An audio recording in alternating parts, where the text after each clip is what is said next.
시청자 여러분 안녕하십니까. 신통방통 윤태현입니다. 자, 신문으로 보는 세상 첫 번째 신문 열어보겠습니다. 조선일보 초과시 중단 어떤 내용일까요?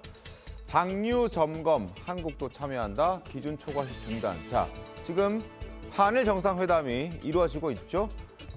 오염수 논의가 있었습니다. 윤석열 대통령이 방류 점검에 한국도 참여하겠다. 기시다 총리도 여기에 대해서 화답했습니다. 그렇다. 오케이. 기존 초과시 우리도 중단하겠다라고 얘기했습니다. 윤 대통령 국민 건강 최우선 고려해야 하고 방류 정보 실시간 공유도 요청했다고 합니다. 기시다 총리도 양국 국민 건강, 환경에 악영향 주는 방출은 하지 않겠다라고 답했다고 하는군요. 자, 어제 두 사람의 만난 모습 잠깐 보도록 하겠습니다. 안녕하세요. 이태원 사람입니다. 자, 리투아니아에서 만난 두 사람의 모습 잠깐 봤습니다. 두 사람의 어떤 논의들, 앞으로 양자회담, 이번이 벌써 6번째인데요. 어떤 논의가 있는지 앞으로 결과도 한번 지켜보도록 하겠습니다. 자, 두 번째 신문 보겠습니다. 두 번째 신문 동아일보입니다. 문의전화 5만 건. 자, KBS 수신료 분리납부 첫날 한전의 문의전화만 5만 건이 빗발쳤다고 합니다. 자, 아파트 단지들 여전히 지침을 못 받아서 혼란스러워하고 있습니다.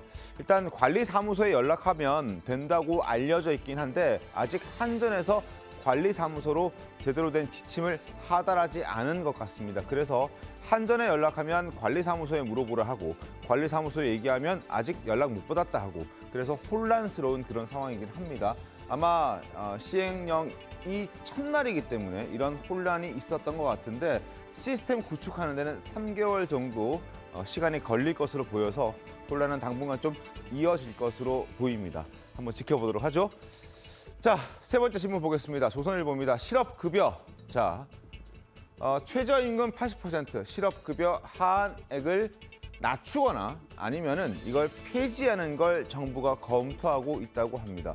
문재인 정부 들어서 최저임금을 급격하게 인상시켰더니 그러면서 실업급여도 함께 올렸더니 일하지 않고 그냥 실업급여만 받아도 생활이 가능해졌고 그걸 그냥 만족하고 생활하는 사람이 많이 늘어났다는 겁니다. 그래서 이걸 그대로 두면 안 되겠다라고 생각해서 당정이 제도 개선 공청회를 열었고 이 달콤한 실업급여 안 되게 해야 한다라면서 일단 근무 기간도 6개월을 하면 실업급여를 받을 수 있었는데 이 기간도 늘리겠다. 그리고 80%도 좀 줄이겠다라고 얘기를 하고 있어서 앞으로는 일을 좀 적극적으로 구직 활동도 해야 하는 그런 상황도 만들어지게 된 것 같습니다. 앞으로 어떻게 흘러갈지 한번 지켜보도록 하겠습니다.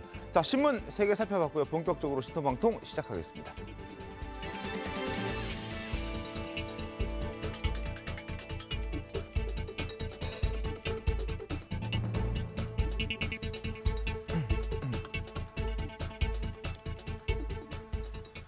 자, 오늘 첫 소식은 서울 양평 고속도로 논란입니다. 자, 이 종점 변경 논란을 대하는 정치권의 수준이 점점 실망스러워지고 있습니다. 야권에서는 역술인 천공까지 꺼내들었습니다. 목소리 직접 들어보시죠. 주민들이 네네. 그게 문중 땅이 있다, 또 새로운 땅이 있다, 또 지역 토우들과 여러 부동산들과 과거에도 여러 번 다녔었다. 최근에 뭐 막말로 온다면 천공이 지난 5월달에 양평에 오셔서 한 20명과 식사를 하셨어요. 천공 올해 5월달에 오셨는데 땅 얘기를 훔친다, 뭐한다. 그런 분들만 떠도 양평에 굉장히 민심이 이제 흉흉하고 뭐 이렇게 예를 들면 뭐 유언비어든 아니면 뭐든 이제 확장이 될 거 아니에요. 쉽게 이제 소문이 천공이 와서 식사도 하고 갔다, 땅도 둘러보고 갔다, 뭐 이런 얘기를 꺼내들기 시작했습니다. 그리고 이재명 지지자들 중에서는 또 일부에서는 황당한 주장도 나오고 있습니다. 화면 보겠습니다. 자, 원희룡, 원주 원씨다. 원균의 후손이다. 자, 원균은 어떤 사람이냐? 임진왜란 당시 칠천량 해전에서 왜군에게 대패한 졸장이다라고 주장을 하고 있습니다. 원주 원씨 종친의 관계자는 다릅니다. 계파 자체가 다르다.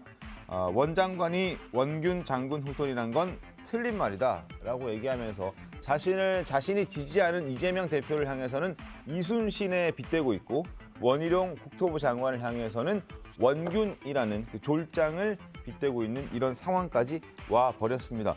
김종욱 위원께서는 어떻게 좀 보셨습니까? 이 모습을? 대한민국의 정치가 얼마나 천박해지고 있는지를 뭐 단적으로 보여주는 거 아니겠습니까? 저게 뭐 상식적으로 생각해 보면 말이 되는 소리가 아니잖아요. 그리고 지금 저 군수라는 분이 전 군수라는 분이 나와갖고 5월달에 그 천공이라는 분이 뭐 왔다 갔다. 네. 아니 그분이 5월달에 와는 게 무슨 의미가 있죠? 그 땅은 저희가 알기에는 1980년대부터 선산으로 구입하기 시작했던 거고 마지막으로 구입이 2015년인가 그런 걸로 알고 있는데. 네. 와서 왜 양평을 방문했다는 건지 도저히 뭔지 이해가 잘 안 되고 그다음에 지금 저는 요새 돌아가는 걸 보면요 기시감이 많이 들어요. 기시감이요? 뭐냐면 네. 올 3월 달에 저희가 그 당대표 경선을 할 때 네. 울산에 있는 김기현 대표 땅을 놓고서 얼마나 많은 공격이 있었는지 모릅니다. 그때 양이원영 의원인가가 TF팀을 만들어서 무슨 거기에 1,800배가 땅값이 올랐다느니 뭐 떼부자가 됐다느니 뭐 이런 식의 주장들을 하셨어요. 네. 민주당에게 묻고 싶어요. 그 TF팀 조사 결과 어떻게 됐습니까? 근데 결국은 그때 조사 결과를 보면 그 김기현 대표의 땅은 사실상 지하로 그 도로가 뚫리기 때문에 아무런 의미가 없어요. 지가 변동에 아무런 의미가 없었어요. 그렇게 선동만 하다가 네. 그렇게 사람들을 현혹시키다가 슬그머니 사라져 버렸거든요. 저 이번 것도 똑같을 거라고 생각해요. 어차피 이것도 처음에 주장을 하다가 나중에 보니까 반박하는 논리가 막 나오고 있잖아요. 그게 무슨 소리냐. 지금까지 14건이 변경됐었고 그다음에 그 주변에 그 가격 변동이 거의 없다. 네. 이건 IC가 아니고 JCT다. 여러 가지 반박이 나오니까 하는 얘기가 국정조사하자. 네 죄를 네가 알렸다 이거예요. 네가 알아서 우리가 네 스스로 죄를 규명할 때까지 입증 책임이 우리 문제를 제기하는 우리한테 있는 게 아니라 내가 문제를 제기하면 거기에 대한 입증은 네가 해라라는 거 아닙니까? 이게 도대체 현대 형법 체계에서 말이 되는 소리입니까? 그런데 이런 식으로 가다가 이제는 하다못해 원균 나오고 이순신 나오고 천공 나오고 민주당 제발 좀 이런 식으로 정치를 희화하고 천박하게 만들지 말아주셨으면 좋겠습니다. 제발 증거를 가지고 그리고 후쿠시마도 마찬가지로 과학을 가지고 국민들에게 제시를 해주시기 바랍니다. 어떻습니까? 아니 지금 뭐 김종희 의원님이 뭐 여러 얘기했는데 저는 가장 중요한 게 본질이라고 봐요. 네. 어느 날 갑자기 왜 양서면에서 강상면으로 바뀌었는지 그 근거를 제대로 대고 있지 못하잖아요. 그러면 누가 왜 이런 결정을 했는지가 가장 핵심 아니겠습니까? 지금 제가 몇 가지 얘기를 좀 드리면 김동연 지사도 그런 얘기를 하잖아요. 그 기재부 장관도 하고 오랫동안 경제부총리를 했던 분인데 예비 타당성 조사를 얘기하는데 이번에 시점과 종점에 대해서 한 55% 이상이 바뀌는 노선 아니란 말이에요. 그러면 다시 예비 타당성 조사할 사안이라는 거 아니겠어요? 그러면 그거에 대한 설명도 지금 제대로 못 하고 있고 그냥 갑자기 바뀐 거 아니겠습니까? 그런 면에서 문제를 좀 지적하는 거고 정부 여당이 지금 내놓는 걸 보면 이제 본질을 흐리는 쪽으로 해서 어떤 호도를 좀 계속 가고 있는데 네. 실제 이 내용 보면 윤석열 정부 인수위 출범 이후에 이 용역에 착수됐다는 게 다시 드러나고 있잖아요, 지금요. 네. 용역 착수하고 나오고 있고 윤수위가 착수했던 그 내용을 가지고 원희룡 장관 임기 동안 진행되고 이 수정안이 나왔다라는 게 핵심 아닙니까? 이게 왜 그런지를 이제 명확하게 이제 밝혀야 되는. 그래서 이제 국정조사 얘기를 하는 거고 경기도의 이제 협의 공문 내용을 보면 종점 바꾼 것을 숨기고 양서면을 종점으로 기재한 내용이 다 나왔단 말이에요. 그러니까 국토부의 일련의 과정들을 보면은 명확하지 않은 내용들이 지금 하나하나 지금 드러나고 있단 말이에요. 그건 당연히 그러면 국정조사 사안이 되는 것이죠. 그러니까 본질로 가야 되는 거예요, 본질로. 지금 다른 쪽으로 흐려서는 안 된다. 그리고 타당성 조사한 용역업체가 제시한 내용도요. 지금 국토부가 원래 뭐 처음에는 이렇게 나왔다. 그 양평군이 제안해서 이 종점안이 변경됐다는 얘기를 처음에 얘기하다 그것도 아니고 용역업체가 해서 이 종점 변경안이 나왔다라는데 용역업체 내용을 보면은 팩트를 다시 한번 얘기해 보면 용역업체가 제시하는 걸 보면은 훨씬 더 아래쪽이라는 거예요. 그렇게 나온 것들을 보면은 실제 국토교통부가 일련의 과정을 통해서 강상면으로 결정하는 내용들이 나와 있는데 네. 이 자체가 명확하지 않고 왜 이런 결정을 했는지 그러니까 확실하게 이 부분 누가 왜 이런 결정을 했는지 이런 무리한 결정을 했는지가 이번 내용의 핵심인데 그 핵심을 지금 제대로 설명하지 못하고 본질을 회도하는 쪽으로 자꾸 다른 쪽으로 가고 있는 거예요 지금. 알겠습니다. 그거를 네. 설명하기 위해서는 국정조사가 반드시 필요하다는 얘기죠. 양금 의원님. 죄송합니다. 본질을 벗어나서 지금 그 천공 이야기까지 하는 건 사실은 민주당이고요. 제가 팩트 체크를 몇 가지를 하겠습니다. 그 예비 타당성 조사 이후에 그 도로나 이런 것들이 바뀐 게 24건 중에서요 14건이나 됩니다. 그다음에 지금 현재 그렇게 도로를 변경한다 하더라도 예비 타당성 조사를 마친 이후에 실제 실시 설계 과정에서 15%의 예산이 넘어서지 않으면 예비 타당성 검사를 하지 않아도 됩니다. 네. 근데 이 범위 안에 들어간다는 걸 말씀드리고요. 지금 현재 예비 타당성 조사를 마치고 타당성 조사를 다시 하고 있는 과정에 있고요. 그리고 또 한 가지 팩트는 그 지금 양서면으로 가고 있는 노선만 확정이 됐는데 그곳에 있어서 주민들이 양평의 주민들이 가장 불편하게 생각한 게 뭐냐면 본인들이 출입할 수 있는 나들목이 없다는 거예요. 네. 그것 때문에 이거를 변경해 달라고 요구했기 때문에 사실 이것이 생긴 거고요. 그리고 또 말씀드리고 싶은 거는 이 원희룡 장관 때에 이것이 됐다고 하는데 사실은 그 사실관계가 틀립니다. 분명히 말씀드릴 수 있는 거는 문재인 정부 때에 3월 달에 이것에 대한 조사를 타당성 조사를 새로 시작해서 용역을 맡겼고요. 그리고 인수위 시절이라고 하는데 이 인수위 시절에 문재인 정부의 국토부 장관이 계셨다는 사실입니다. 알겠습니다. 자, 잠깐만요. 지금 여러 가지 팩트에 대해서 지금 민주당이 의문을 제기하고 있는 그런 상황입니다. 그래서 제가 영상을 하나 보여드릴 예정인데요. 어제 원희룡 국토부 장관이 자신이 일타 강사로 변신해서 팩트 체크를 해줬습니다. 한번 들어볼까요? 영원히 하지 않는다라는 게 아닙니다. 정치 공세, 거짓 선동 그동안에는 먹혔을지 모르지만 윤석열 정부 하에서 특히 원희룡 장관 하에서는 되지 않는다. 양평 주민 여러분 조금 답답하긴 하지만요. 거짓 선동의 오염 덩어리를 치워야만 이 길이 갑니다. 지금이라도 최적의 안으로 갈 수 있습니다. 고속도로 저도 하고 싶습니다. 자, 25분 동안 유튜브 녹화 방송을 공개했고 그 25분 내에는 여러 가지 팩트에 대해서 지금 민주당이 주장하는 걸 일일이 반박하는 내용들이 담겨 있습니다. 제가 다 보여드릴 수는 없지만 일단 민주당이 강화 IC를 요구했고 그 요구안을 받아들이는 과정 그리고 문정부가 해당 업체를 선정하고 그리고 그 어떤 여러 가지 예타를 포함해서 여러 가지 과정들을 거치는 과정을 일일이 설명하는 내용이 일단 담겨 있긴 합니다. 어떻게 좀 보셨습니까? 아니 지금 민주당이 주장하시는 게 본질이 빠졌다. 네. 갑자기 왜 바뀌었냐 이렇게 얘기하잖아요. 네. 다 사실이 아닙니다.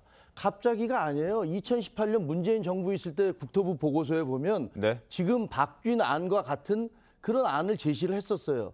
그런데 2021년에 그게 그 예타를 통과할 때는 양서면으로 바뀐 안으로 예타를 통과를 했던 거예요. 네. 그랬더니 2021년 4월 달에 정동균 군수하고 최재관 지역위원장이 이거 문제가 있다. 이거 바꿔야 된다. IC를 만들어야 된다. 강화 네. IC를 만들어야 네, 네. 된다고 주장을 하면서 이 노선을 변경하자고 요구를 했던 거예요. 그리고 2022년 1월 달에 국토부가 이런 논란이 계속되니까 야 그럼 다시 한번 타당성 조사를 해보자고 그래서 용역 발주를 했어요. 그리고 3월 달에 용역업체 2군데가 형성됐습니다. 네. 이거는 대선 치르기 전이에요. 맞습니다. 그러고 나서 그 2개 업체가 2달 동안인가 조사를 해서 5월 달에 안을 낸 거예요. 네. 보세요. 그 이전에 이 고속도로 노선을 둘러싸고는 문재인 정부의 2018년 동안 국토부 보고서가 이미 지금 안과 비슷한 거를 냈었고 그다음에 예타에서는 양서면으로 가는 걸 냈지만 계속 문제가 민주당에서도 문제가 돼갖고 국토위에서도 논란이 있으니까 국토부에서는 선거가 치르기 전에 윤석열 정부가 들어서기 전에 이미 업체를 선정을 해서 이거 좀 문제가 있구나라는 것들을 냈던 거예요. 그런데 이것이 단지 그 근처에 김건희 여사 일가의 땅이 있다는 이유만으로 네. 민주당이 이걸 정쟁화하기 시작한 거예요. 아니 그러면 예타 통과해서 시점과 종점이 바뀐 14건에 대해서 민주당이 단 한 건이라도 문제를 제기한 적이 있습니까? 이 건에 대해서도 그렇게 문제를 정치적으로 악용을 하려고 하다가 반박 이론이 막 나오니까 그다음에 발을 빼기 위해서 이제 하는 얘기가 국정조사합시다. 네. 물타기 하자는 거죠. 제가 보기엔 그래요. 자, 잠깐만요. 잠깐만, 이재명 저도 얘기 좀- 대표가 지금 국정조사를 요구하고 있습니다. 그 요구하는 목소리를 듣고 또 이야기를 계속 나누도록 하겠습니다. 자, 이 대표의 목소리 들어보시죠. 국정조사를 시작합시다. 망설일 이유가 없습니다. 논쟁을 할 것이 아니라 객관적 자료를 가지고 관련자들의 증언을 확실하게 확보해서 진상이 무엇인지, 누가 바꾸었는지, 누가 지시했는지, 왜 바꾸었는지 밝혀야 하겠습니다. 단군 일의 최대 치적이라 자랑하며 대장동 설계자임을 자처한 이재명 대표님, 말에는 책임이 따릅니다. 이재명 대표는 그 말에 책임을 지십시오. 국정조사는 조자령에 헌칼 쓰듯 마구 휘두르는 것이 아닙니다.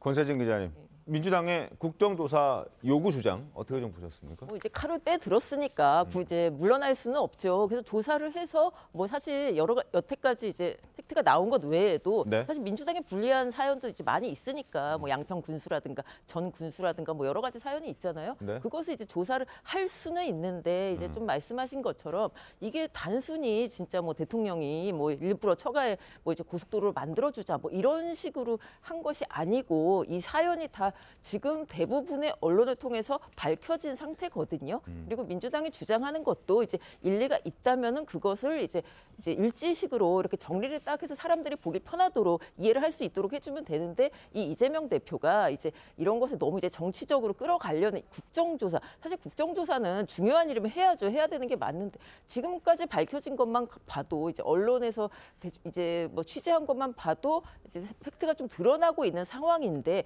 국정조사로 지금 또 이제 전국을 이런 식으로 끌어가겠다라고 대표가 직접 저렇게 본인의 위기도 좀 이렇게 할 수 있겠죠. 또 민주당이 결집하는 계기도 될 수 있을 겁니다. 뭐 이제 김건희 여사 얘기만 나오면은 이제 좀 민심이 좀 달라지는 게 있으니까요. 그런데 조금 무책임한 것은 아닌가 좀 이런 생각은 좀 듭니다. 아니 우리 김종혜 선배님도 그렇고 위원님도 그렇고 우리 권세진 기자도 뭐 얘기하는데 정쟁을 누가 끌고 간 거예요? 아니 생각해 보십시오. 이제 언론 잘 들어보세요. 아니 네. 들어보세요. 언론 보도 이제 이 양서면에서 강서면을 나온 거에 대해서 이제 문제 제기가 되고 의혹 제기가 되니까 갑자기 원희룡 장관이 기자회견 한 거 아니에요. 와가지고 이 예비 타당서뿐만 아니라 이런 국책 사업이라는 것을 수년 동안 수십 년 동안 이루어져 왔던 사업이고 그러면 바뀌는 거에 대해서 원희룡 장관이 상세하게 설명하면 되는 거예요.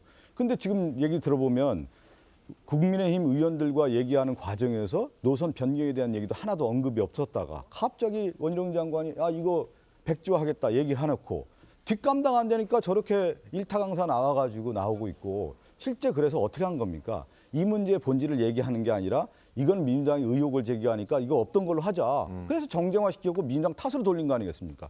이 원천적인 문제를 누가 제기한 거예요? 원희룡 장관이 한 거예요. 원희룡 장관이 삼선의원에다가 제주도지사까지 한 번 아닙니까? 그러면 광역단체장에서의 이런 고속도로 문제라든가 이런 것이 얼마나 어렵고 어떻게 결정되는지를 너무나 잘 아는 거예요. 그러면 얘기한 것처럼 원희룡 장관이 이렇게 바뀌었다고 하면 이 문제에 대해서 근거 자료를 내놓고 공론의 과정도 만들고 그러면서 이 문제를 추진하는 것이 아니라 어느 날 갑자기 숨기다가 언론에서 보도가 나오니까 뒷감당 안 되니까 갑자기 백지화했고 그걸 민주당 탓으로 돌리는 이런 본질을 호도하는 그런 전략으로 지금 왔고 그러면 핵심이 제가 그러잖아요. 이 문제가 왜 누가 결정했느냐는 거예요. 그러면 그런 의사결정에 문제가 있다라고 하는 것은 밝혀야 되는 거고 이런 국책사업이 이렇게 돼서는 안 되는 거 아니겠습니까? 1조 8천억 사업을 무슨 뭐 그냥 어느 날 하다가 어느 날 없고 이런 거예요? 그런 것 자체가 아니에요. 그런 거부터 조사를 해서 국정조사를 통해서 철저하게 밝히면 되는 겁니다. 당당하다면 국정조사에 임하시면 되는 거 아니겠어요? 뭐가 문제입니까? 짧게요. 짧게 하는데 저는요 국정조사 하시지 마시고 그냥 원희룡 장관하고 두 분이 맞짱 토론하셨으면 좋겠어요. 이재명 대표하고. 그래서 아니 뭐 그렇게 뭐 있습니까? 국민들 앞에서 텔레비전에서 생중계하면서 조목 그렇게 시간 끌 게 뭐 있어요? 두 분이 한번 해보세요. 두 분 다 변호사 출신이시잖아요. 그리고 민주당에서 이 얘기 나오니까 급이 다르지 않습니까? 이런 얘기하는데 뭐가 급이 다릅니까? 원희룡 지사가 나이도 많으시고 대통령 후보로 그 경선에까지 나왔던 분이고 또 굉장히 공부도 잘하시는 분이었어요. 그러니까 뭐 급이 다르다는 얘기는 본인은 계속 대통령과 나를 왜 안 만나죠? 나하고 맞짱으로 만나죠? 이렇게 얘기하시면서 이런 중차대한 문제에 대해서 원희룡 지사가 그럼 토론합시다 그랬더니 그거는 뭐 급이 안 맞아? 그건 아닌 것 같고요. 그 국민들 혼란스럽게 하지 마시고 원희룡 장관하고 이재명 대표가 이 사안 놓고서 그 끝까지 한번 토론을 해보셨으면 좋겠어요. 공개적으로. 원 장관과 이 대표의 토론이 이루어질지 아닐지는 잘 모르겠습니다만 다음 주 월요일에는 국토위에서 원 장관을 대상으로 한 현안 질의가 있습니다. 과거 우리가 법사위에 볼 때 한동훈 장관 두고 야당 의원 설전 벌였던 모습 아마 이번에 그대로 연출될 겁니다. 어떤 얘기하는지 그리고 얼마나 팩트 체크를 제대로 해서 또 뭐 서로의 공방을 우리가 좀 지켜볼 텐데 얼마나 잘된 현안 질의가 될 건지 한번 지켜보도록 하겠고 그리고 마지막으로 하나 짚어봐 드릴 내용이 양서면으로 지금 원안으로 민주당이 돌아가자 강화 IC를 만들 때 L자가 될지언정 양서면으로 종점으로 하자라고 얘기를 하고 있는데 그 땅에 전 양평 군수의 땅이 있다는 것도 보도를 통해서 알려져 있습니다. 그런데 국민의힘에서 지금 미국에 가 있는 이철규 의원이 이런 얘기를 했습니다. 화면 보겠습니다. 전 양평군수 자기 부인이 김정숙 여사와 선후배라며 변경안 반영이 가능하다 생색냈다. 그 다음에 변경안이 올라간 것이다. 이것을 검토 단계에서 김건희 여사에게 뒤집어 씌워버린 것이다. 이렇게 얘기했습니다. 양금 의원님 어떻게 좀 봐야 되겠습니까? 저 이야기를 조금 구체적으로 설명할 필요가 있는데요. 사실 아까도 제가 말씀드렸다시피 이 고속도로의 가장 큰 첫 번째 문제점이 뭐냐 하면은 IC가 없다는 거였거든요. 네. 그렇게 이제 국민들이 그 부분에 대해서 이의를 제기하니까 IC를 만들어야 되니까 강화면에 IC를 만들겠다. 그렇게 변경하겠다고 전 군수가 민주당 출신의 군수가 그렇게 얘기한 거예요. 얘기하면서 자기 부인이 김정숙 여사하고 친분이 있다. 이런 사실을 동문이다. 과시하면서 그렇게 변경이 가능하니까 내가 이걸 추진해보겠다. 이렇게 말을 한 데서 비롯된 거거든요. 그렇다면 사실 여기서 답은 뻔한 거예요. 그때부터 사실은 이 강화 IC를 만들어야 되는데 만드는데 가만히 보면 문제가 많습니다. 왜냐하면 강을 두 번을 건너야 돼요. 네. 일자형으로 하게 되면 강을 두 번을 건너게 되면 환경에도 굉장히 안 좋고요. 이 일자형을 하게 됐을 때 한 개의 마을은 거의 이 마을 자체가 굉장히 초토화되다시피 해가지고 마을 전체를 이전해야 된다는 얘기까지 나올 정도입니다. 근데 이러한 것을 무리해서 할 필요가 있느냐. 그렇기 때문에 좀 더 다른 변경안을 찾는 과정에서 아마 컨설팅을 준 거고 컨설팅에서 이런 변경안을 했으면 좋겠다라고 얘기가 나온 거거든요. 그래서 이 부분을 정확하게 안다면 사실 민주당에서 제기하는 의혹 자체가 네. 굉장히 문제가 많고 사실 정치적 공세라는 걸 알 수 있다는 겁니다. 알겠습니다. 자, 다음 주 월요일 원희룡 장관의 국토위 현안 질의를 기대해 보도록 하겠습니다. 자, 지금부터는 민주당 내부 상황을 좀 더 깊숙이 들어가 보도록 하죠. 민주당 지도부가 5선 중진인 이상민 의원에게 공개적으로 엄중 경고 조치를 내렸다고 합니다. 이상민 의원이 그동안 여러 가지 당을 향한 비판 발언을 해왔기 때문에 그 발언에 대한 어떤 경고 조치를 내린 것으로 보여지는데 과거 이상민 의원의 발언과 그리고 민주당 지도부의 경고까지 이어서 확인해 보도록 하겠죠. 손잡는 척 그렇게 연출하는 그런 모습은 저는 국민들께서 금방 알아채실 거라고 생각되고요. 유쾌한 결별도 각오하고 해야 되지 않겠습니까? 원내교섭단체 20명 그 정도의 분당이 될 거라고 보세요? 싸워서 소모적으로 에너지를 소비하느니 분당. 각자의 길을 가고 같이 할 수 있는 건 같이 공통분모로서 또 하고 이러면 오히려 정치 발전에 더 도움이 되지 않을까. 20명 이상이 될 수 있다고 보세요? 상황에 따라서는. 이상민 의원의 발언이 지금 이제 언론 인터뷰에서 도를 넘고 있다. 명백한 해당 행위이기 때문에 당 지도부가 엄중 경고하기로 했다는 말씀을 전해드립니다. 이상민 의원이 발언에 대해서 경고했다고 했는데 뭐 당을 분열시킨다는 그런 판단이 있을 건가요? 아까 대변인이 충분히 설명했을 것 같습니다. 유쾌한 결별, 분열을 언급하는 그 말, 그 발언이 이제 해당 행위다라고 해서 지도부에서 엄중 경고를 한 것 같습니다. 박성준 의원 영상 잠깐 나오셨는데 네. 어제 브리핑 하셨을 때 그 취지가 맞는 거죠? 그러니까 그렇죠? 예.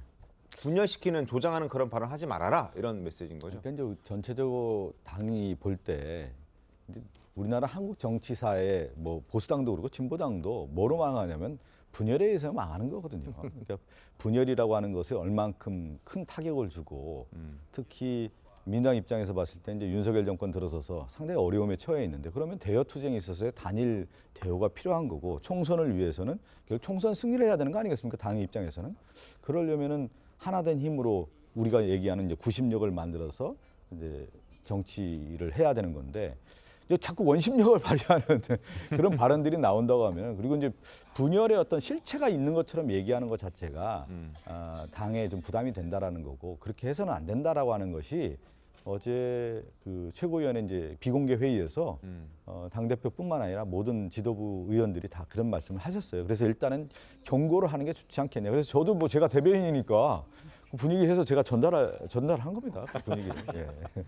이재명 대표가 먼저 이 화두를 던졌다면서요? 그렇지는 않아요. 왜 그러냐면 그 지도부에서 전에 한번 이상민 의원님, 저도 이제 이상민 의원님 저도 같은 동향이고 워낙 가깝게 지내는 분이고 네. 허심탄회 얘기하고 며칠 전에 점심 먹으면서 제가 의원님 좀 발언이 너무 셉니다 요새. 내가 조금 좀 분당까지 얘기하는 건 너무한 거 아니에요? 제가 이제 그런 얘기까지 했는데 분당 이런 거에 대해서 민주당 입장에서는 상당히 가장 경계될 단어이거든요. 그렇게 해서도 안 되는 거고. 그런데 그 선을 조금 넘었다가 보는 거고 그래서 지난번에 한번 이상민 의원님이 발언을 하고 나서 네. 당 지도부에서 이거 너무한 거 아니냐. 이거 문제 있다. 그런데 이번에 다시 한번 또 얘기를 한 거예요. 그래서 이거는 경고를 해야 된다. 그런 얘기가 나온 겁니다. 자연스럽게 나온 겁니다. 그 이상민 의원은 사실 그 이재명 대표가 되고 나서부터 이제 그 일관적으로 계속 약간 비판적인 목소리를 냈고요. 저도 뭐 심층 인터뷰를 했지만 사실 그런 식으로 이제 당을 위해서 그러는 것이다라는 얘기를 굉장히 자주 하시는 분이고. 네. 근데 이번에 특별히 이렇게 나온 것은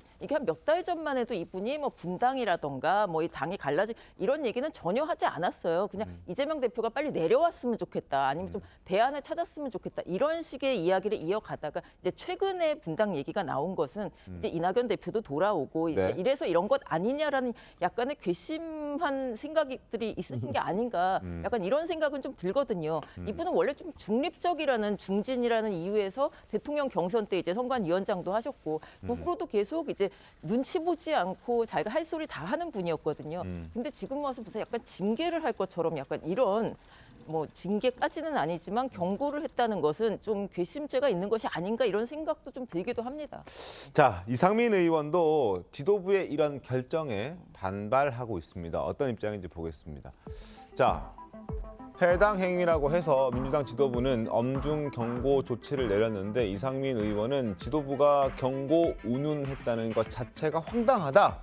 저는 전혀 해당 행위를 한 적이 없다라고 입장을 밝혔습니다. 그도 그럴 것이 자, 과거 안민석 의원도 분당, 해당 뭐 이런 얘기를 한 적이 있습니다. 그러나 안민석 의원에게는 이런 기준이 적용되지 않았죠. 그러니까 이런 얘기가 당연히 나올 거라고 생각이 됩니다. 안민석 의원의 목소리 들어보시죠. 이낙연 총리님 귀국하시지 않습니까? 예. 걱정된다. 이거 심정적인 분당 사태 상황으로 가지 않을까.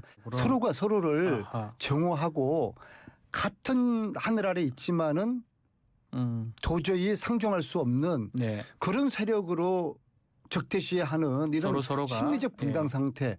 이것이 정말 걱정이 되는 것이죠. 김정일 의원 어떻습니까? 저 안민석 의원과 그게 다른가요?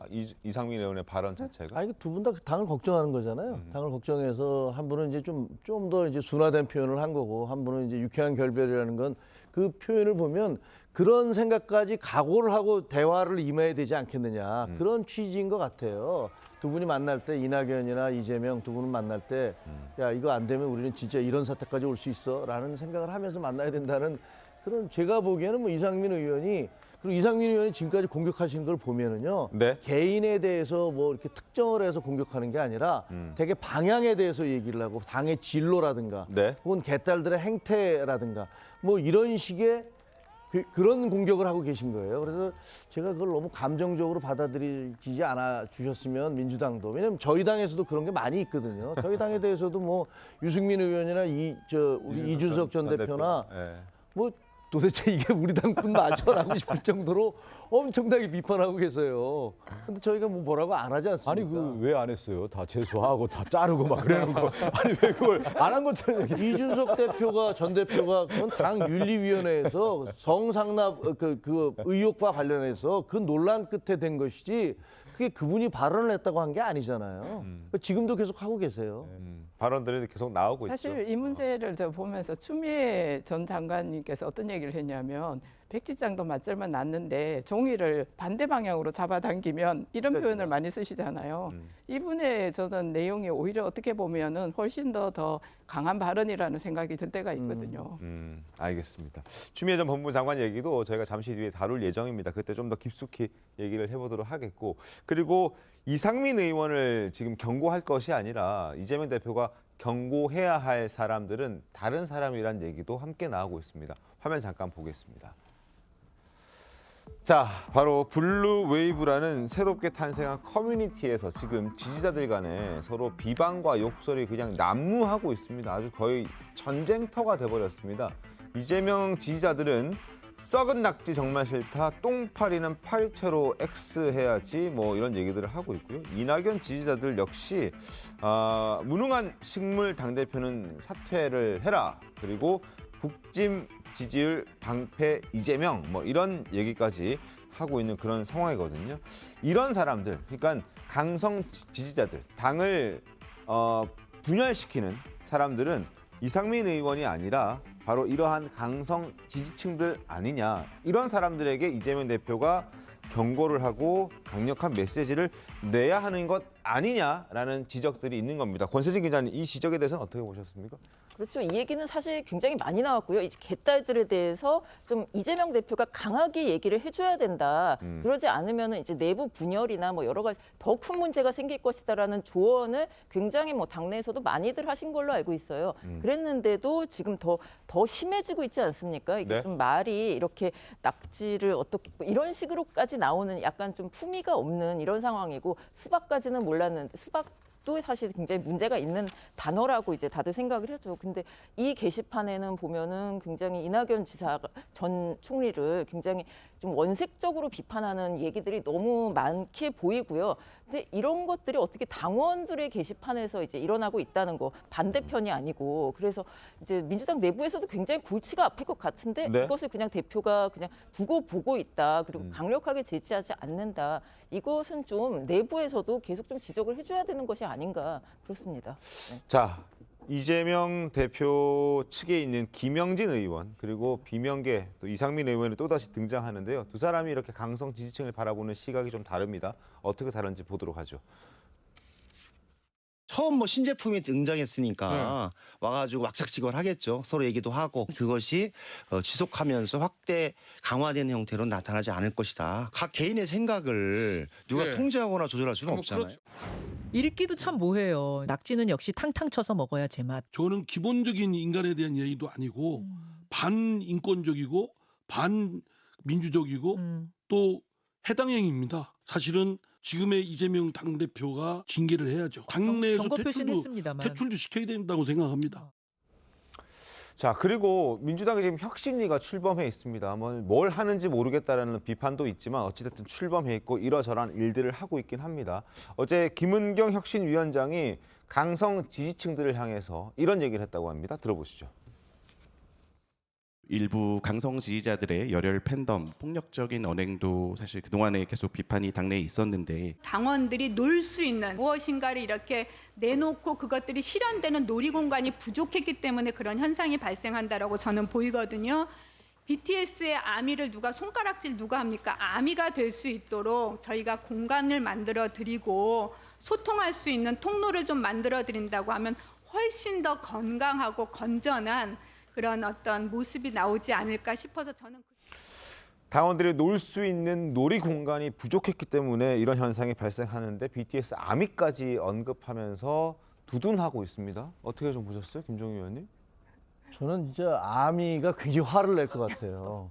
공격 받을 수 있습니다. 예, 아미는 상당히 이렇게 긍정적인 에너지를 보여주고 있는 그런 팬들 아닙니까? 네. 자원봉사도 하고 돈을 모아서 어려운 사람들 도와도 주고 뭐 여러 가지 좋은 활동들을 하고 있어요. 근데 지금 개딸들이라는 분이 그러고 계신가요? 아니 민주당은 입만 열면 사회적 약자, 소외층, 뭐 인권, 윤리, 정의 이런 거 얘기하지 않습니까? 네. 그 지지자들은 심지어 자기네 편을 무슨 낙진이, 똥파리니 이런 식으로 인격 모독적인 비유를 하면서 쳐 죽여야 된다느니 뭐 탕탕이 쳐서 먹어야 된다느니 이게 어떻게 가능한 얘기입니까? 근데 이런 얘기를 계속 하고 있는데도 불구하고 과거에 이제 문재인 대통령이 무슨 양념이라고 얘기하셨듯이 이번에는 이런 것들이 뭐 다양한 표현인데 우리가 어떻게 할 수 있습니까? 혁신위원장이라는 분은 우리가 놀이터를 제대로 못 만들어줘서 그런 것 같습니다. 이게 제대로 된 진단입니까?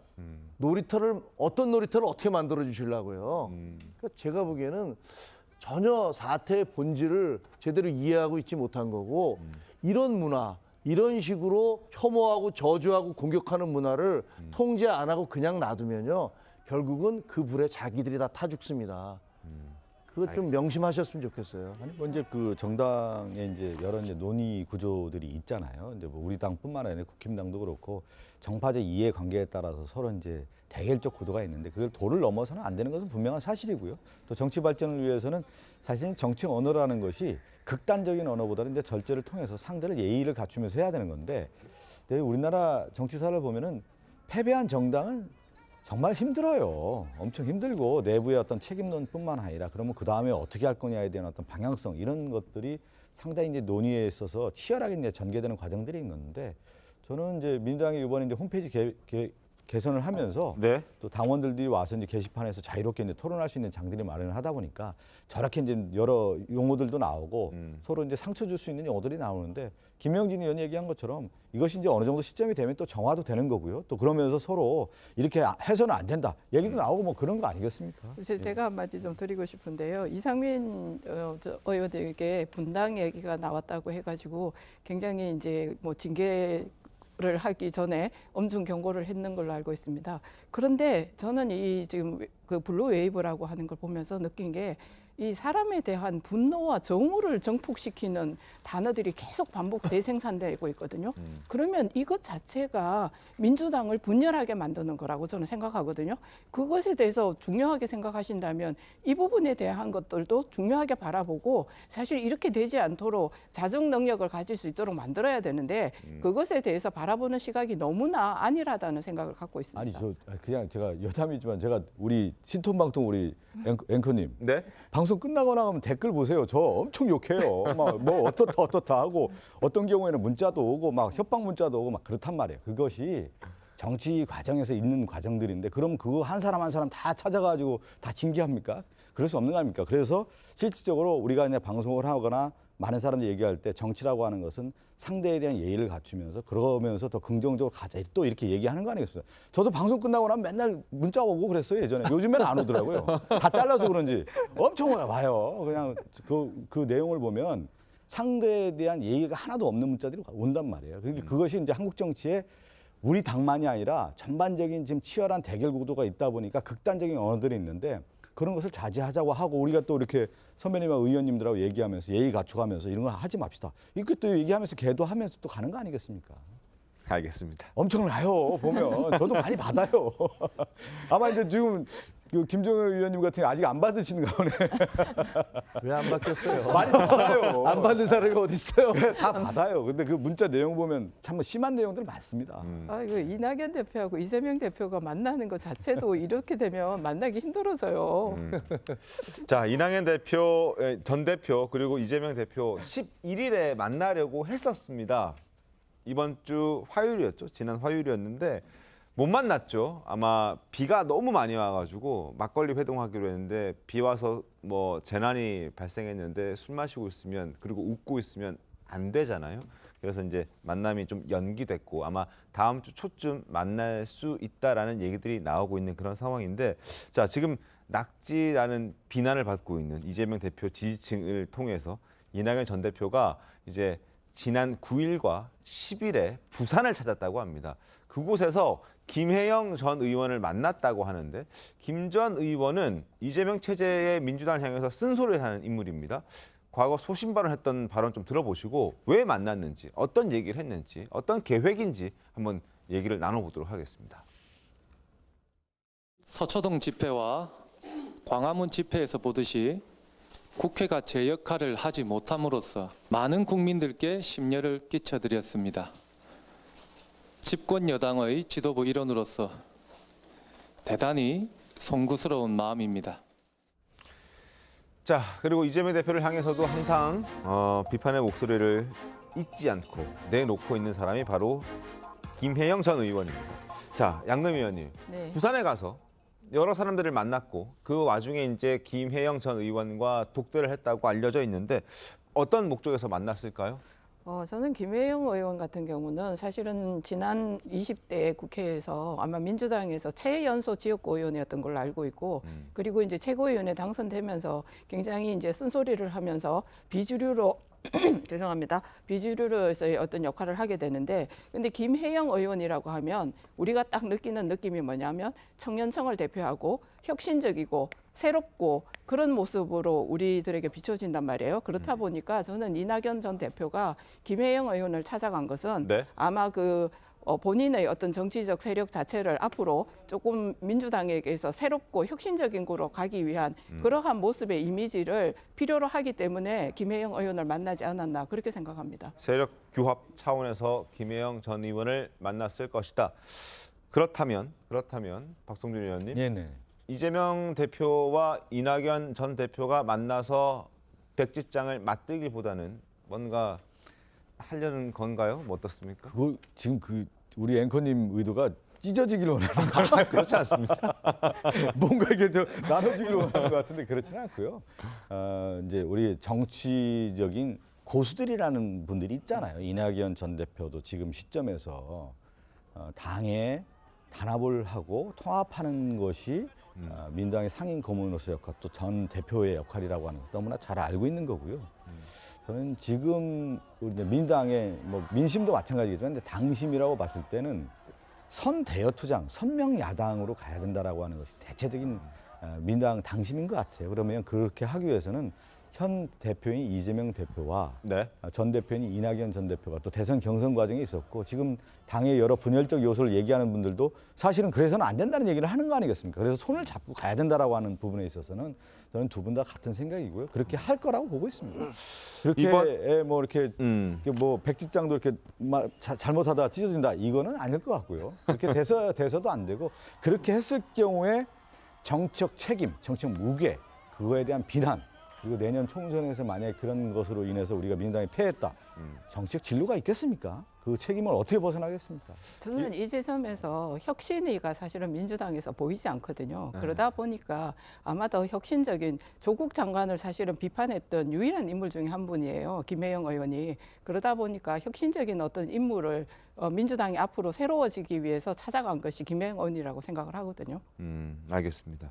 그리고 다음 주 초쯤 두 사람이라 함은 이재명 당대표, 이낙연 전 대표 이 두 사람의 만남이 예상되는데 이거 거의 확정적입니까? 지난주에 이제 이번 주죠. 비가 상당히 좀 많이 내려서 이제 취소가 됐고 특히 비 내리는 과정에 예를 들면 뭐 막걸리 회동한다고 했을 때 국민들이 바라볼 때 이렇게 비 내리고 피해가 심한 가운데 그런 경우는 좀 국민 눈높이에 맞지 않다라고 하는 판단이 있었던 것 같고요. 그렇다고 하면 다음 주나 언제 일정을 다시 조율을 해서 만날 것으로 보고요. 지금 얘기한 것처럼 통합의 큰 길, 우리가 얘기하는 윤석열 정권에 대한 대여 투쟁에 있어서의 단일 대우를 형성하는 데 있어서 두 분이 큰 역할을 할 거라고 봅니다.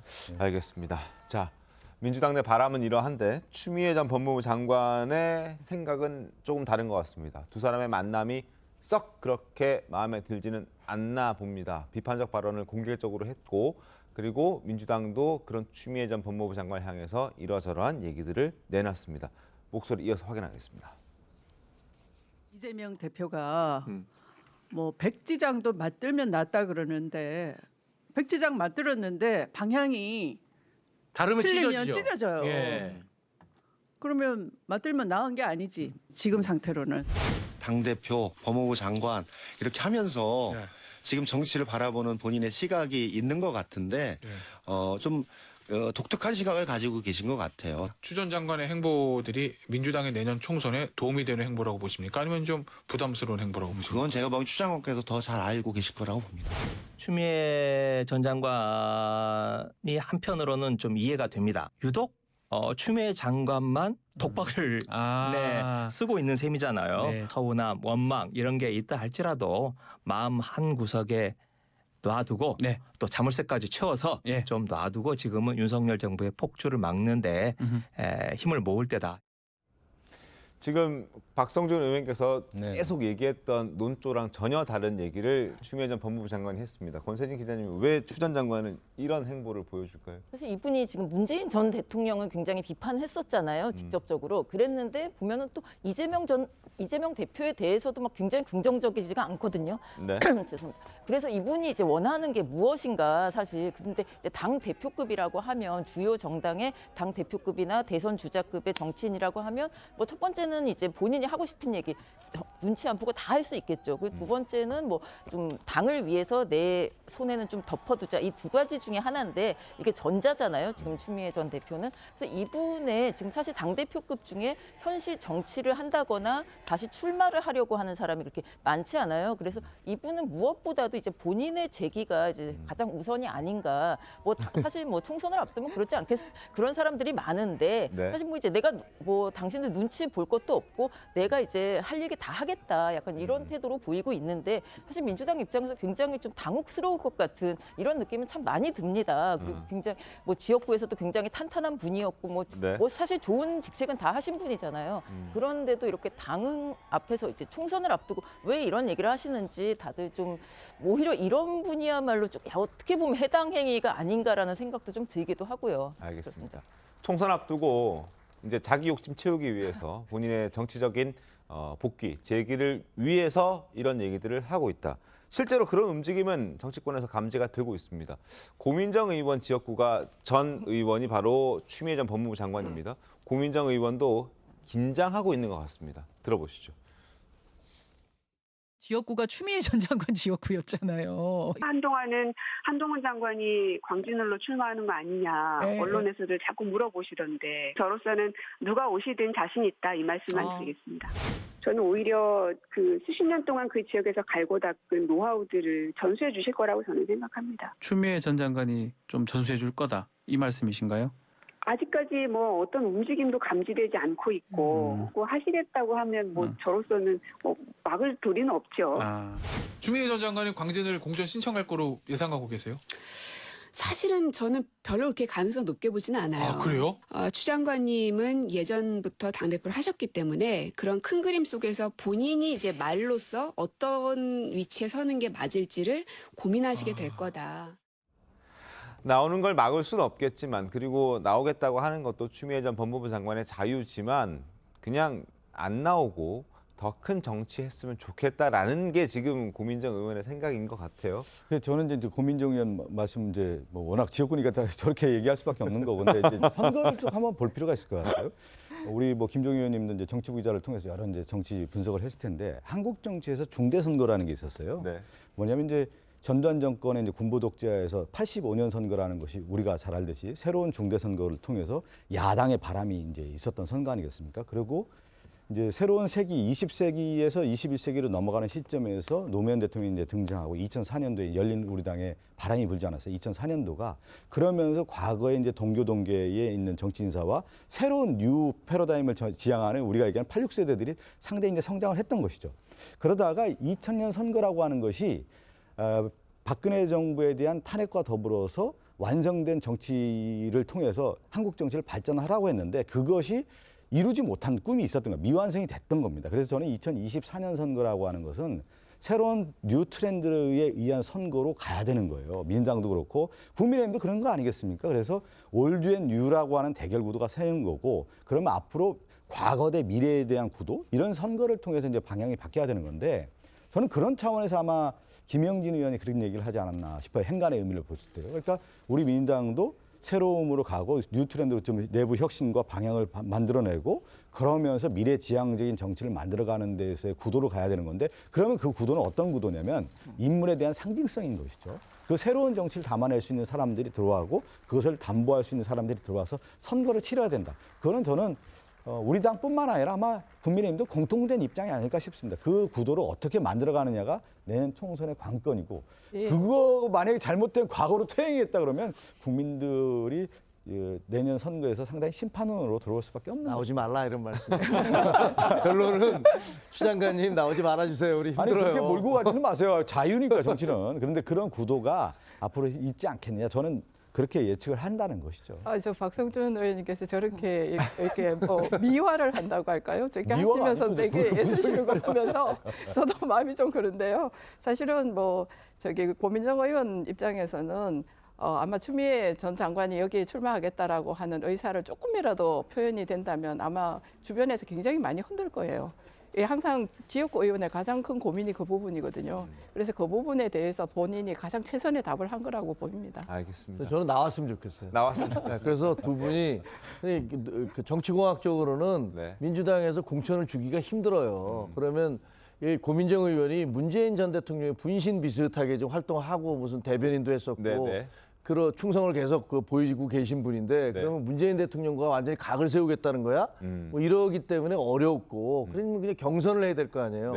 경선을 하면 그 여러 번 거기서 당선되셨으니까 추미애 전 장관이. 근데 그 이후에 법무부 장관 하면서 굉장히 좀 안 좋은 비판도 많이 받으셨잖아요. 그래서 저 두 분이 붙으면 과연 그 광진구에 있는 그 민주당 당원들은 어떤 분을 선택할까 정말 궁금해서 나와 주셨으면 좋겠다라는 생각을 합니다. 자꾸 쌈 붙이려고 그러신데.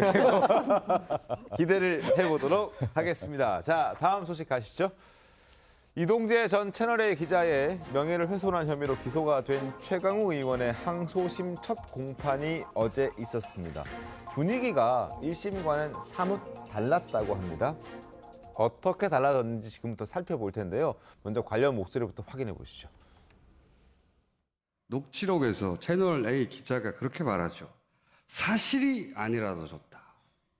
이웃시민에게 돈을 줬다라고만 해라.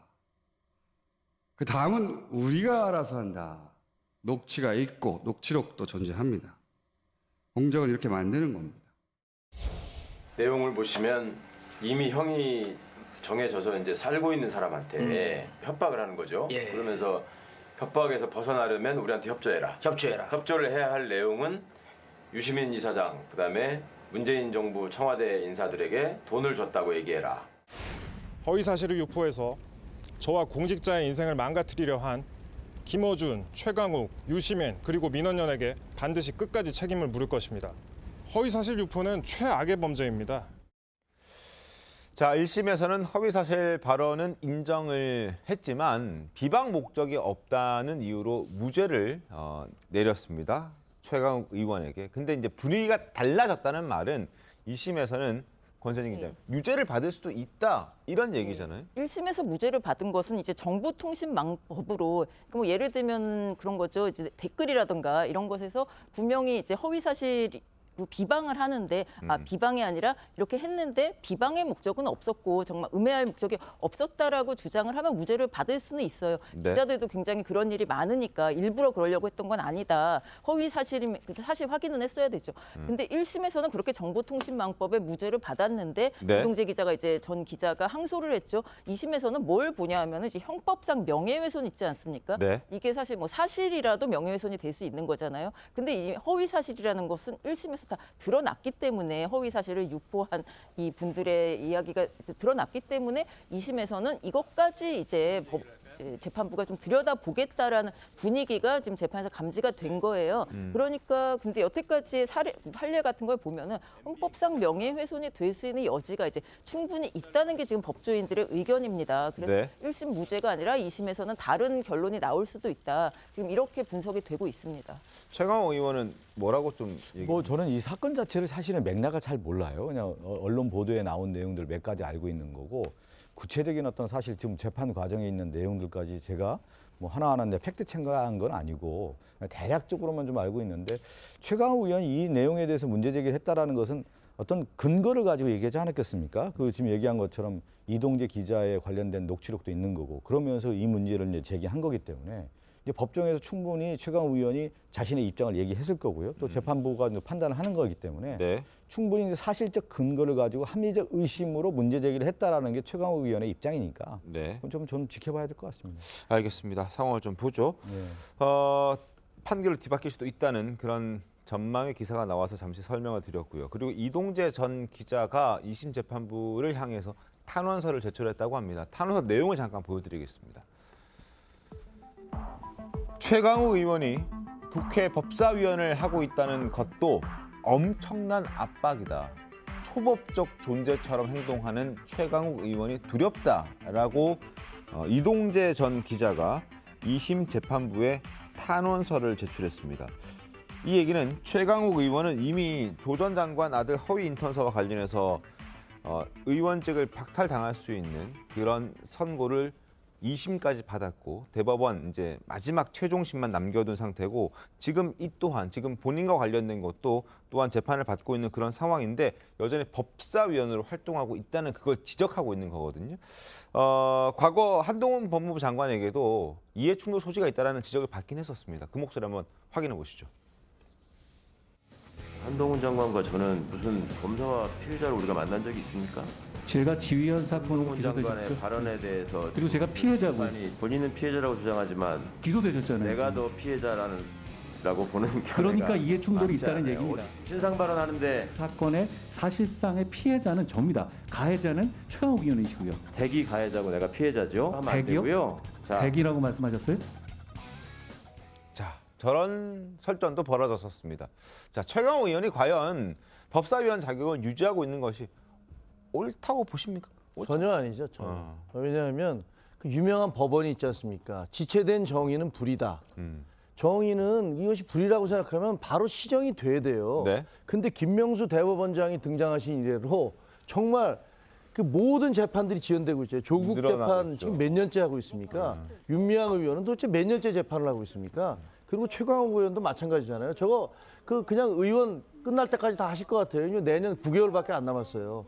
수많은 문제점들이 발견돼 갖고 그럼 빨리 결정을 내려줘야 되는데 결정을 안 내려주고 질질질질 끌다가 결국은 의원 다 마칠 수 있을 때까지 해주는 이런 것들은 정말로 잘못된 거죠.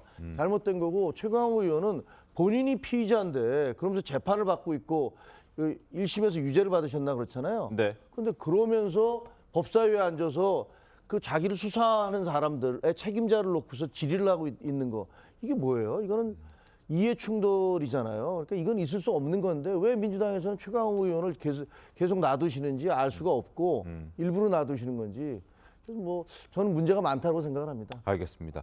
지연 재판의 시간이 너무 늘어난다라는 지적 지금 방금 해주셨는데 어제 열린 대법관 후보자 인사청문회에서도 이 지적이 나왔습니다. 나온 김에 목소리 이어서 한번 확인해 보시죠. 들어보시죠. 조국 재판에서 1심에만 3년 2개월이 걸렸습니다. 어떻게 생각하십니까? 예, 뭐 사실 지하철이 늦는 거에도 여러 가지 복합적인 원인이 있는 것처럼 재판 지연도 여러 가지 원인이 있을 수 있는데 그 사건의 내용이나 증인의 숫자나 구속 여부에 따라서 좀 달라질 수 있는 문제라는 생각은 듭니다. 2019년 12월 기소된 조국 재판 1심에 3년 2개월 걸렸습니다. 어떻게 생각하십니까? 조금 길다고 생각합니다. 아주 길죠. 이게 법에 정한 절차에 어긋나고 훈시 규정을 무너뜨려 배식 어긴 거 아닙니까? 박성준님 어떻습니까? 최강욱 의원이 여전히 법사위에 아니 이제 예를 들면 하고 있고 지금 저런 지적도 나오고 아니 이제 그런 지적을 뭐 야당에서 지금 하고 있는데 최강욱 의원이 그러면 그런 권한을 가지고 예를 들어서 뭐 이해 충돌이라고 하든가 아니면 그 권한을 유지를 해서 뭔가 자기에게 이득을 얻으려고 그런 것을 했다라고 하는 것이 드러났을 경우에 그러면 국민의힘이라든가 언론에서 가만히 두겠습니까? 있을 수 없는 일이고요. 최강욱 의원이 그냥 의정 활동에서 객관적인 증거 가지고 얘기하는 의정 활동이라고 봐야 되는 것이죠. 그것이 뭐 전혀 문제가 없는데 문제 제기를 하는 쪽에서 문제를 자꾸 만드는 것이죠. 그것은. 아니 그건 정말 아닌 거 아닙니까? 아니 최강욱 의원이 국회의원은 법사위원회 자격으로 지금 그 법무부 장관을 앞에 놓고 질의를 하고 있는데 이분은 가해자고 이분은 피해자라는 지금 그 재판에서는 그렇게 돼가고 있잖아요. 가해자가 피해자를 상대로 해서 피의자가 피해자를 상대로 해서 호통을 치고 질문을 하고 이게 도대체가 가능한 일입니까? 이래서 되겠습니까? 근데 이것을 정상적인 의정 활동이니까 놔둬야 된다? 재판장은요, 잘 아시겠지만 재판장은 자기 친인척에 대해서 자기가 재판을 하게 되면 재척을 합니다. 저를 빼주세요. 저는 이런 것들에 객관적인 재판을 할 수 없습니다. 라고 하는데 심지어 그런 재척 사유까지 있는데 의원이 자기 사건에 대해서 수사를 한 사람에 대해서 그 책임자에 대해서 자기가 위에서 묻는 입장에서 그렇게 공격을 하고 비판을 하는 거는 이게 정상적인 의정 활동이다라고 얘기하는 건 저는 좀 전혀 아니지 않나 싶습니다. 그렇게 만약에 그런 식으로 이제 반론하면 예를 들어서 채널A 사건의 당사자인 한동훈 장관도 그 법무부 장관 아닙니까? 그 법무부 장관이 그 사건의 당사자인데 장관을 유지하면 되느냐? 그럼 이해 충돌이 되는 거 아니냐? 또 그런 식의 논리가 되는 거기 때문에 이 법적인 어떤 부분에 있어서의 장관과 의원이 어떤 자기의 권한을 가지고 이용해서 그것을 이득을 취하려고 했다라는 부분이 나온다고 하면 그것이 있을 수 있는 일이겠습니까? 충분히 제가 볼 때는 그 최강욱 의원이 법사위원으로서 이 문제를 제기할 수 있는 거고 또 장관 입장에서 그걸 답변한 거 아니겠습니까? 한동훈 장관과 이동재 기자는 피해자입니다. 그분들이 피해를 입은 사람들이기 때문에 이동재 기자는 기자를 할 수 없고 한동훈 장관은 장관을 할 수 없다면 그러면 가해자가 누구든지 피해를 입히면 그 피해자가 이중의 피해를 입어야 된다는 얘기 아니겠습니까? 그거는 논리적으로는 아니 지금 얘기한 것처럼 한동훈 장관 이 사건에 최강욱 의원 입장에서는 가해자라고 본 거 아니겠습니까? 그렇기 때문에 일방적인 주장이죠. 일방적인 주장. 그러니까 그런 식의 얘기를 하다 보면 끝도 없다라는 거죠. 그래서 의정 활동에 있어서의 객관적 증거를 가지고 얘기를 한다고 하면 그것이 의정 활동에 무슨 저해 요소가 되냐 이런 말씀 드립니다. 저는 그 법적인 걸 떠나서 사실은 정치인이 가장 안 해야 될 것이 뭐냐면 거짓말이거든요. 거짓말했는 것이 다 들통나고 이미 판결까지 났습니다. 그럼에도 불구하고 그 부분에 대해서 사과 한마디 없이 저기 법사위에 앉아 있는다고 하는 것은 사실은 정치인으로서 도의적이지 않습니다. 그 부분에 대해서는 누구라도 이견을 달 수 없을 거라고 생각합니다. 알겠습니다. 자, 검언 유착. 그게 이제 채널A 사건이죠. 그것과 관련해서 한동훈 법무부 장관 무혐의 받았다는 것 다시 한번 말씀을 드리고 그러고 최강욱 의원은 여전히 재판이 진행 중이다. 그리고 조 전 장관 아들 허위 인턴서 발급과 관련해서는 지금 현재 의원직이 박탈될 수 있는 위기 상황에 처해 있다. 여전히 그러나 법사위원으로 일을 하고 있다. 팩트는 이거고 의견은 다를 수 있습니다. 자, 조 전 장관 얘기로 넘어가겠습니다. 조 전 장관 자녀들이 잇따라 이제 반성 모드에 돌입을 했는데 그 이유가 무엇이냐를 놓고 말들이 많습니다. 진정성이냐 아니면은 그냥 보여주기냐 이런 얘기들이 많은데 자 권세진 기자님 조민 씨가 부산대 의전원 취소 처분에 대해서 항소했었는데 이것 또한 취하했다라는 얘기가 들립니다. 그렇죠. 이분이 이제 고려대와 이제 부산대 의전원에서 이제 입학 취소 처분을 받았잖아요. 그래서 이제 소송을 걸었는데 그것을 또 취소해 달라고 그랬는데 그대로 이제 법원에서는 그냥 맞다 그게 취소하는 게 맞다라고 이제 결론 내렸죠. 근데 거기다 이제 또 항소를 했습니다. 네? 이게 지금 계속 진행 중이었고 그 재판을 진행하면서 사실상 인플루언서로 활동을 했던 거잖아요. 네. 약간의 뭐 여론몰이라든가 이렇게 볼 수 있는 활동들을 했었는데 7월 들어서 이분이 이걸 다 취하를 했습니다. 두 학교에 다. 그리고 이제 그 아들이 또 있었잖아요. 우리가 이제 좀 딸에 이제 관심이 많이 집중돼 있었는데 아들도 이번 조국 전 장관의 아들이 연세대 석사학위 여기서도 이제 허위 서류가 네. 들어간 것으로 이제 밝혀졌죠. 그것을 또 스스로 반납을 했습니다. 이 아들 딸이 이제 이번 달 들어서 유독 이런 이제 항소까지 할 정도면은 굉장히 그리고 아까도 말씀드렸지만 이 1심이 한 3년이 넘게 걸리지 않았습니까? 그동안 이분들은 굉장히 떳떳하다. 그럼 뭐 누가 손해 본 사람 있냐? 이런 입장을 계속 고수해 오고 있다가 최근에 이런 일을 이제 하는 것이 이제 어떤 의도가 있는지에 대해서 사람들이 좀 많이 궁금해하지 않겠습니까? 물론 뭐 조국 전 장관 출마설이 워낙 많으니까 그것과 연관지어 생각하는 사람이 많은 거죠. 알겠습니다. 그리고 조민 씨는 최근 유튜브 영상을 통해서 기부 활동하는 모습을 또 공개하기도 했는데 한번 보죠. 제가 지금 그 아름다운 가게에 기부를 하려고 이제 박스를 모으고 있거든요. 그 3박스부터 기부가 가능한데 지금 2박스를 모았어요. 아름다운 가게에 기부할 때 사람들이 좀 주의해야 되는 부분인데요. 그 옷이 깨끗하고 이제 재판매가 가능한 제품이어야 됩니다. 한번 그 홈페이지 들어가서 확인을 하시고 그 맞게 기부를 하시면 되겠습니다. 이게 나는 좋은 뜻으로 기부를 했는데 쓰레기 처리 비용이 더 많이 나오면 상당히 곤란하잖아요. 자, 저런 영상도 지금 하고 있는데 이걸 두고 국민의힘에서는 이제 비판의 목소리를 내고 있습니다. 사과, 진정성 없는 사과이고 그리고 뭔가를 의도한 모습이다. 뭐 이런 지적들을 하고 있는 건데요. 목소리 한번 들어보고 또 이야기를 조금 더 나눠보겠습니다. 가장 문제가 되는 이 위법적 행동을 한 건 결국은 당사자인 조민 씨 아닙니까? 그런데 그런 조민 씨에 대한 이 기소가 되는 절차에 맞춰서 실제로 본인들이 소를 취하면서 나름의 명분들을 쌓는 것 아니냐. 지금까지 조국 전 장관이건 정경심 교수건 조민 씨건 국민께 고개 숙여 죄송하다는 얘기 들어본 적이 없거든요. 혹시나 출마를 고민하고 있을지 모르는 조국 전 장관 그리고 조민 씨 등이 정말 국민께 최소한의 면목이 있는 것인가에 대해서 묻지 않을 수가 없습니다. 양금 의원님 목소리 짧게 한번 들어보죠. 네. 네. 아까 조금 전에 조민 씨 나와서 유튜브에서 보여주는 모습 보면서 제가 드는 생각이 뭐냐면 네. 아름다운 가게에 물건을 기부하는 행위들이 사실은 좋은 행위입니다. 그렇지만 이런 행위들 자체는 우리나라 모든 국민들이 많은 분들이 하는 행위예요. 그런데 이것 자체를 유튜브에 방송까지 하면서 내보낼 걸 만한 것이냐 하는 부분에 대한 솔직한 감정이 드는 건 솔직한 감정이었습니다. 그리고 사실은 이런 걸 보면서 어떤 생각이 드느냐 하면 이분들은 남들에게 뭔가를 보여주지 않으면 굉장히 허전함을 느끼는 거 아닌가? 그런 생각이 들 정도입니다. 그리고 조민 씨 같은 경우도 본인이 사실은 굉장히 그 입시에 부정에 본인도 동의를 한 상황이고 그렇기 때문에 그에 대한 책임도 져야 되고 성인으로서 그리고 다른 사람의 그 무산 의전원 입학 자체를 한 명이 못 들어간 겁니다. 본인 때문에. 네. 그런 거에 대한 진정한 사과가 사실은 제대로 먼저 선행되어야 한다는 건 사실은 저희 누구나 일반인적으로 합리적으로 생각하는 사람들은 다 갖는 생각이라고 생각합니다. 알겠습니다. 자, 다음 주제 가겠습니다. 놓치면 안 되는 그런 아까운 뉴스를 살펴보죠.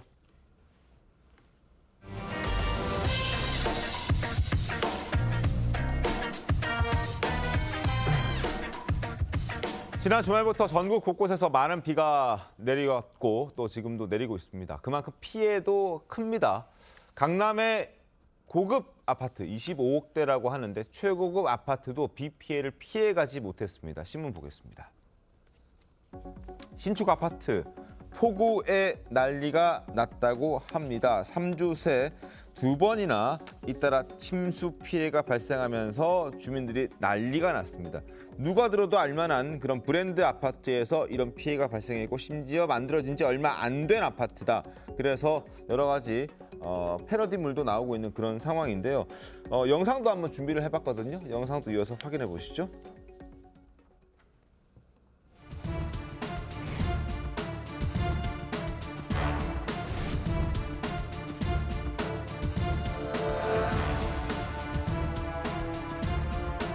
지하가 좀 높거든요. 비가 오니까 일로 물이 모여.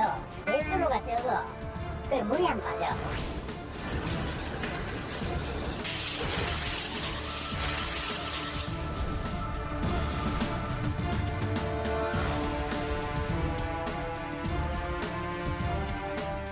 자, 시공사들은 단기간에 너무 많은 비가 내렸기 때문에 어쩔 수 없었다라고 말하고 있지만 그 어떤 설명이 전혀 먹혀들고 있지 않습니다. 어떻게 새 아파트에 이런 일이 있을 수가 있습니까? 작년에도 이제 강남 일대 침수가 많이 있었잖아요. 네. 근데 그 강남역 일대 말고도 사실 이제 쉬쉬했던 이런 신축 아파트의 주차장이 약간 잠기는 사례가 몇 군데 있었어요. 근데 보도는 되지 않았지만, 근데 그게 전부 다 이제 신축 아파트였다는 거죠. 한 몇 년 이내에. 네. 또 왜 이런 일이 생기느냐라고 이제 전문가들 얘기를 들어보면은 사실 뭐 그쪽이 잠기는 쪽이 지대가 좀 낮은 건 사실입니다. 근데 그래서 이제 물이 모일 수밖에 없는 구조인데 만약에 그렇다면 이제 배수 시설을 좀 완벽하게 해서 저런 일이 생기지 않도록, 저렇게 되다 보니까 보통 지하에는 커뮤니티라든가 주차장에 굉장히 피해를 입은 경우가 꽤 많거든요.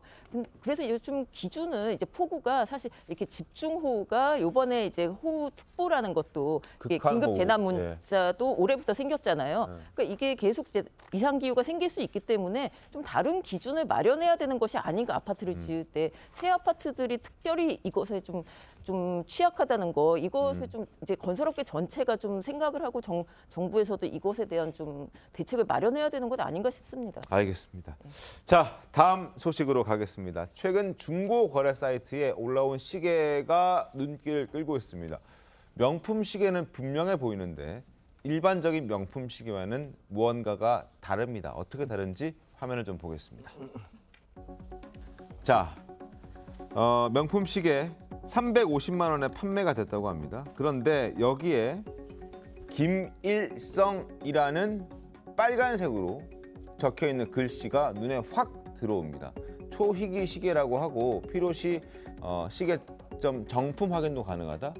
10여 년 전에 조총련 회원을 통해 입수한 것이라고 판매자는 설명을 하고 있습니다. 그런데 이게 정말일까 궁금하고 어떻게 한국에 들어와서 이게 거래가 되고 있었던 건가? 자, 김일성이라고 적혀 있는 저 시계가 지금 명품 시계가 거래가 됐다고 하는데 김종효 의원님, 네? 저 진짜일까요? 그 제가 어떻게 하겠습니까?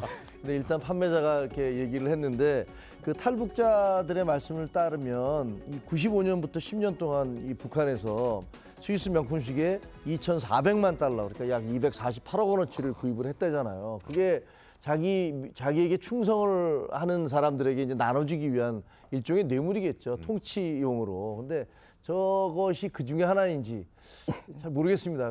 뭐 전문가들이 감정을 해봐야지 알 것 같은데요. 어떻게 우리나라에 왔을까요?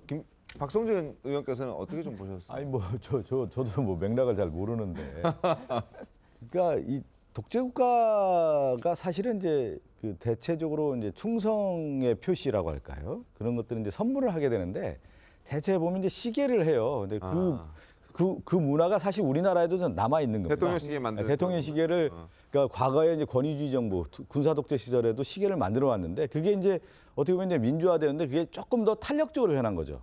뭐냐면 그 몇 사람에 의한 충성에 의한 시계를 나눠주는 거에 대해서 지금은 이제 좀 어떻게 보면 좀 다양하게 사회 공적 기여를 한다든가 사회 활동을 많이 한 분들에 대해서 그 부분에 대한 어떤 인정 차원에서 이렇게 또 시계도 주고 그러는 건데 저기는 좀 시계가 볼 때 굉장히 고가란 말이에요. 그거는 사실이라고 하면 그 오메가라고 하는 그 시계 자체가 고가이기 때문에 또 북한 체제하에서 몇 사람에게 줬겠습니까? 그렇다고 하면 저건 좀 한번 확인해 볼 필요는 있을 것 같아요. 근데 저거 진짜일 가능성이 있는 것 같아요. 왜냐하면 그 날짜 보니까 토요일 이렇게 하고 날짜가 있잖아요. 근데 만약에 그러면 우리나라 시계 중에서는 그렇게 그냥 날짜만 있거나 아니면 뭐 금 이렇게 나오지 한글로 적혀 있네요. 보세요. 토요 수요일 저렇게 되는 거를 우리나라에서는 저런 시계를 만들지 않잖아요. 그러니까 아마 오메가에 특별히 제작을 주문을 해서 했던가 그렇지 않으면 저런 시계는 정말 특이하네요. 아니면 가짜이거나 가짜를 저렇게 날짜까지 요일까지 북한이 특별히 주문해서 만든 시계로 보여지는 어떤 근거 중에 하나가 지금 김종희 의원께서는 저렇게 한글로 요일이 적혀 있는 것, 수요일, 토요일, 월요일 이렇게 표시가 되어 있는 게 국제적으로 저런 시계를 남들이 쓸 일은 없고 우리나라에서도 저렇게 사용하지 않으니 북한에서는 저렇게 해도 될 것 같아요. 아니 근데 그런 건 있잖아요. 우리가 이제 수요와 공급이라고 했을 경우에 가짜를 만들었을 경우에 살 사람이 있어야 될 거 아닙니까? 쉽게 얘기하면. 그렇죠. 그걸 우리가 바라봐야 되는데 저 시계를 가짜를 만들 때 몇 사람이 사겠습니까? 살 리가 없기 때문에 저것을 봤을 때는 진짜일 가능성이 큰 것이죠, 사실. 알겠습니다. 예. 하여튼 김일성이라는 이름이 선명하게 적혀 있는 그 명품 시계가 지금 이제 버젓이 국내에서 거래가 되고 있는 것 같아서 말씀을 좀 드렸습니다. 자, 놓치기 아까운 뉴스 마지막 뉴스 전해드리겠습니다. 자, 온라인 커뮤니티에 올라온 영상을 두고 논란이 벌어졌는데요. 영상부터 먼저 보고 이야기를 이어가겠습니다. 자, 지금 한 여성이 넘어지죠. 그리고 한 남성이 그 여성을 밀칩니다. 자, 꽈당 하고 그대로 넘어졌고 그 여성은 크게 다쳤습니다. 전치 10주에 중상을 입었고 그리고 이 여성이 남성을 케어하는 보조사 역할을 하던 그 그런 사람이었습니다. 그리고 밀쳤던 남성은 몸이 조금 불편한 지적장애 2급의 남성으로 알려져 있는데 그런데 지금 저 사건이 터지면서 뭔가 그 피해를 받은 분의 집안에서 뭐 문제가 좀 발생했다는 얘기가 들려요. 김종인 의원님 어떤 일이 좀 벌어졌습니까? 아니 그 뭐 사실은 저게 네. 그 누구를 돌봐야 되는데 저 지적 장애인은 자기 감정 그 통제 같은 게 잘 안 되는 분이시잖아요. 그러니까 저것을 뭐 의도적으로 했다라기보다는 네. 왜 나를 귀찮게 해 하면서 그냥 확 밀어친 것 같은데 저분이 이제 등치도 뭐 워낙 좋고 네. 또 상대적으로 저분을 이렇게 돌봐주는 분은 나이도 드시고 또 여성분이니까 그런 일들이 발생을 했는데 가족들 그 간병인의 가족들 입장에서 보면 청천벽력 아니겠습니까? 그렇죠. 그래서 저런 부분들에 대해서는 글쎄 저게 우리가 어떤 식으로 저걸 막을 수 있을까? 아니면 그런 지적 장애인에 대해서 남성이 간호를 하게 해야 되나? 뭐 그런 여러 가지 일이 있을 텐데 제가 전문가가 아니기 때문에 이 부분에 대해서 섣부르게 얘기하는 거는 옳지 않을 것 같습니다. 하여튼 되게 그러니까요. 안타까운 사태네요. 그러니까 뇌를 다쳤고 전체 8주 진단, 냄새를 맡지 못하고 발음도 어눌해졌다. 근데 피해를 물을 수 있느냐? 과연 저 지적장애 2급 남성에게 피해를 물을 수 있느냐가 지금 논란입니다. 어떻게 봐야 될까요? 지금 이런 사례가 사실 많습니다. 이제 뭐 이런 분들을 제가 막 폄하하는 게 아니라 이런 의지가 있는 게 아니잖아요. 그리고 일단 기본적으로 형사처벌을 할 수가 없어요. 이게 심신미약이고 그리고 해하려는 의지가 있었던 게 아니기 때문에 이제 과실이 될 수도 있고 해서 사실은 이제 그 피해자 입장에서는 굉장히 억울할 수도 있잖아요. 그래 억울하고 사실 이렇게까지 크게 다치는 일이면은 사실 이게 좀 어떻게든 해결이 돼야 되는데 이게 보상을 하든지 아니면 처벌을 받든지 해야 되는데 지금 법으로는 어떻게 할 수 있는 방법이 따로 없다 보니까 여기에 대해서 이런 일은 앞으로도 굉장히 이게 돌봄에 대한 이제 사회적인 책임이 굉장히 더 커지고 있는 상황에서 이거 좀 법적인 제도가 이제 좀 개선이 돼야 되지 않을까 좀 이런 생각이 듭니다. 그리고 그 보조자 피해자의 아들, 그러니까 넘어진 그 여성의 아들 입장을 보면 가해자 측, 그 지적장애 2급의 그 가해자 측이 장난으로 그랬을 것이라며 합의서 작성을 요청했다. 그래서 더 화가 났다 이런 얘기가 있습니다. 그러니까 장애를 앓고 있다는 이유로 사람을 해쳐도 되나 장난이었다고 이해를 바라는 게 맞느냐 이런 것 때문에 더 이 일에 대해서 논란이 더 커지고 있는 그런 상황이거든요. 상황을 좀 지켜보도록 하겠습니다. 잠시 뒤에 돌아오죠.